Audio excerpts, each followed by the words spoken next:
Hello, good morning, students. Class 9th. We were studying the chapter circles. Under the topic circles, yesterday we defined what are the main features and basic concepts related to circles. In today's lecture, we are again going to define some of the terms related to circle. एक circle ये इसका centre होता है जहां से ये circumference की equal distance होती है और यहाँ सेंटर से सर्कमफेरेंस पे जो लाइन सेगमेंट बनती है that is called the radius. इसको हम बोलते हैं radius of the circle. Right. किसी भी सर्कल में अगर सर्कमफेरेंस पे आप दो पॉइंट्स ले लेते हैं ए बी, अगर दो पॉइंट ले लिया आपने तो ये ए बी जो पार्ट है this is called the arc of the circle. ये ए बी को हम बोलते हैं दिस इज एन आर्क और ये ए बी बी क्या होता है आर्क होता है. ये वाला जो ऊपर वाला पोर्शन है this is also an arc. Right. इस आर्क में एक आर्क छोटा है that is called the minor arc and एक आर्क बड़ा है जिसको बोलते हैं major arc. Minor arc and major arc. Right. इस आर्क के मतलब ए बी अगर सर्कमफेरेंस के कोई भी दो पॉइंट्स, अब आर्क को छोड़ दीजिए, हमने सर्कमफेरेंस पे कोई भी दो पॉइंट्स लिए हैं ए एंड बी. इस ए बी को ज्वाइन करने से जो लाइन सेगमेंट बनती है means if we join two points on the circumference of the circle then this AB is called a chord. इसको क्या बोलते हैं chord. CHORD. CHORD. This is the chord of the circle. अब question ये आता है कि एक सर्कल में हम कितने chords डाल सकते हैं या ड्रॉ कर सकते हैं. Then the answer is infinite number of chords can be drawn. Right. For each and every point on this circumference we can draw a chord. और इस पे जो points होते हैं वो कितने होते हैं? There are infinite number of points on the circumference. If there are infinite number of points on the circumference, it means we can draw infinite number of chords. Similarly, when we talk about the radius, there are infinite number of radius. When we talk about the diameter, then we can draw infinite number of diameters. Diameters भी कितने draw कर सकते हैं centre से पास होने वाले? Infinite number of diameters भी हम इसमें ड्रॉ कर सकते हैं. राइट. अब हम बात करते हैं the angle subtended by the chord on a circle. Right. Interior और एक्सटीरियर तो आपको पता ही है कि इंटीरियर ऑफ सर्कल क्या होता है और एक्सटीरियर ऑफ सर्कल क्या होता है. जो भी पार्ट सर्कल के अंदर आएगा उसको हम इंटीरियर ऑफ सर्कल कहते हैं और जो भी बाहर आएगा उसको हम एक्सटीरियर ऑफ सर्कल कहते हैं. राइट. ये सर्कल है, ये इसका सेंटर है. Let us consider it as O. Right. If AB be any chord, AB अगर कोई chord है then the angle subtended by this chord AB at the center, centre पे जो एंगल बनाएगा उसको ये angle, this angle that has been subtended by this chord AB at the center, this is called the angle subtended by the chord at the center. Right.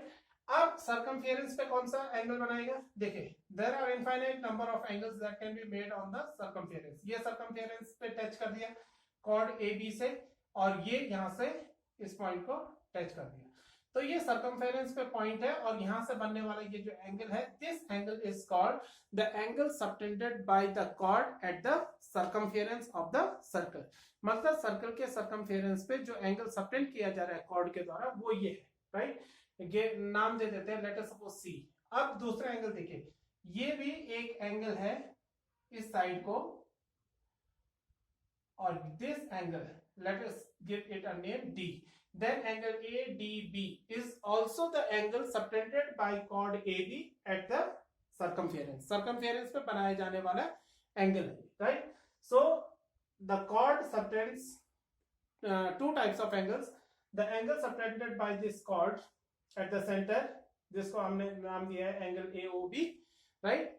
दूसरा है the angle subtended by the chord on the circumference, that is angle ACB and ADB. These are the angles subtended by the chord on the circumference of the circle. Right. अब हम बात करते हैं equal chords की. जब हम equal chords की बात करते हैं then equal chords subtend equal angles at the center. जो इक्वल chords होते हैं वो सेंटर पे हमेशा इक्वल एंगल्स ही बनाते हैं. जैसे अगर आपने कोई कॉर्ड ले लिया है ए बी कोई कॉर्ड है, राइट, और दूसरा कॉर्ड ले लिया है आपने कोई पी क्यू, राइट।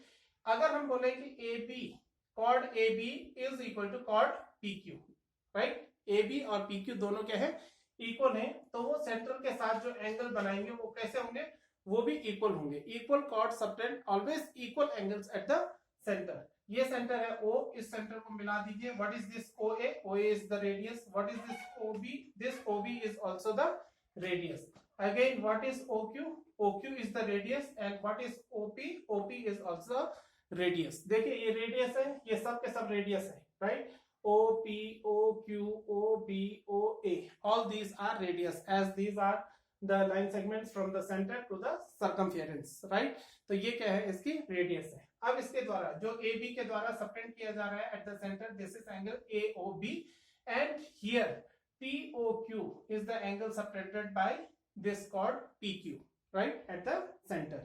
अब थ्योरम ये है कि equal chord subtend equal angles at the centre, means equal chords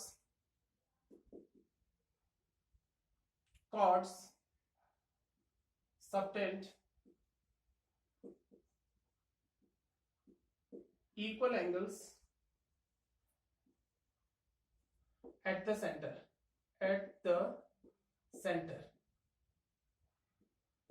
आप ये देखिए कि इस इक्वल कॉर्ड्स के द्वारा जो सबटेंड किए जा रहे हैं एंगल, इन दोनों ट्रायंगल्स को आपने क्या करना है, कॉन्ग्रुएंट प्रूव करना है। कॉन्ग्रुएंट प्रूव करेंगे और बाय सीपीसीटी जो है ये दोनों एंगल्स क्या हो जाएंगे, इक्वल हो जाएंगे। कैसे? ये साइड यानी कि PQ is equal to AB. Why? It is given because the two chords are equal. It is already given. Second, OA equals to OQ because radius of the circle. OB is equal to this, OA is equal to OQ, and this OB is equal to OP because all these are radii of the circle. Therefore, by SSS congruency से ये दोनों triangle क्या हो जाते हैं, congruent हो जाते हैं। And by CPCT means corresponding part of congruent triangles, right? Angle AOB is equal to angle POQ, right? इस प्रकार से POQ, इस प्रकार से आप डिफाइन करेंगे, इस प्रकार से आप प्रूफ करेंगे इस थ्योरम को, that the angle subtended equal chords subtend equal angles at the center, or the angle subtended by equal chords at the center are equal, right? तो इस तरीके से आप इसको डिफाइन करेंगे। Thank you very much.